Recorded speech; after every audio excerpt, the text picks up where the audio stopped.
গণতান্ত্ৰিকভাৱে নিৰ্বাচিত চৰকাৰক ক্ষমতাত অধিষ্ঠিত কৰে আৰু সেই ভাৰতীয় গণতন্ত্ৰৰ লৈ সন্মান জনাই আদি শ্ৰদ্ধা জনাই জাতিৰ পিতাক স্মৰণ কৰি আদি আমি প্ৰথম ভোটদান কৰো ভোট গ্ৰহণ কেন্দ্ৰত।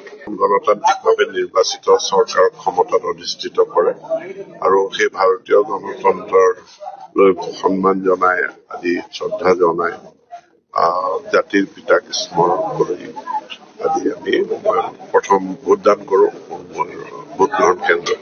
গণতান্ত্ৰিকভাৱে নিৰ্বাচিত চৰকাৰক ক্ষমতাত অধিষ্ঠিত কৰে আৰু সেই ভাৰতীয় গণতন্ত্ৰৰ লৈ সন্মান জনাই আদি শ্ৰদ্ধা জনাই জাতিৰ পিতাক স্মৰণ কৰি আদি আমি প্ৰথম ভোটদান কৰো ভোট গ্ৰহণ কেন্দ্ৰত। গণতান্ত্ৰিকভাৱে নিৰ্বাচিত চৰকাৰক ক্ষমতাত অধিষ্ঠিত কৰে আৰু সেই ভাৰতীয় গণতন্ত্ৰৰ লৈ সন্মান জনাই আদি শ্ৰদ্ধা জনাই জাতিৰ পিতাক স্মৰণ কৰি আদি আমি প্ৰথম ভোটদান কৰো ভোট গ্ৰহণ কেন্দ্ৰত।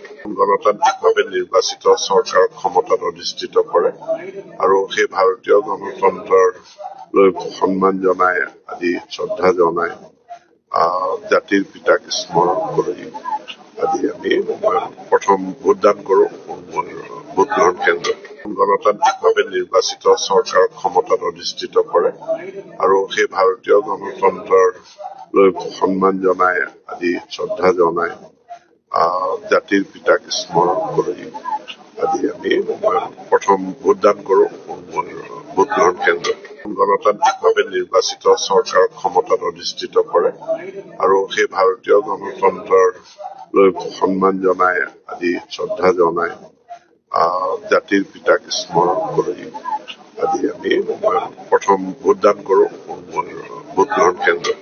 গণতান্ত্ৰিকভাৱে নিৰ্বাচিত চৰকাৰক ক্ষমতাত অধিষ্ঠিত কৰে আৰু সেই ভাৰতীয় গণতন্ত্ৰৰ লৈ সন্মান জনাই আদি শ্ৰদ্ধা জনাই জাতিৰ পিতাক স্মৰণ কৰি আদি আমি প্ৰথম ভোটদান কৰো ভোট গ্ৰহণ কেন্দ্ৰত।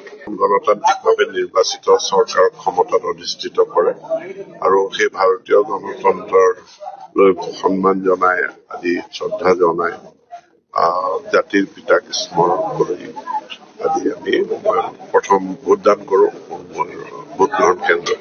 গণতান্ত্ৰিকভাৱে নিৰ্বাচিত চৰকাৰক ক্ষমতাত অধিষ্ঠিত কৰে আৰু সেই ভাৰতীয় গণতন্ত্ৰৰ লৈ সন্মান জনাই আদি শ্ৰদ্ধা জনাই জাতিৰ পিতাক স্মৰণ কৰি আদি আমি প্ৰথম ভোটদান কৰো ভোট গ্ৰহণ কেন্দ্ৰত।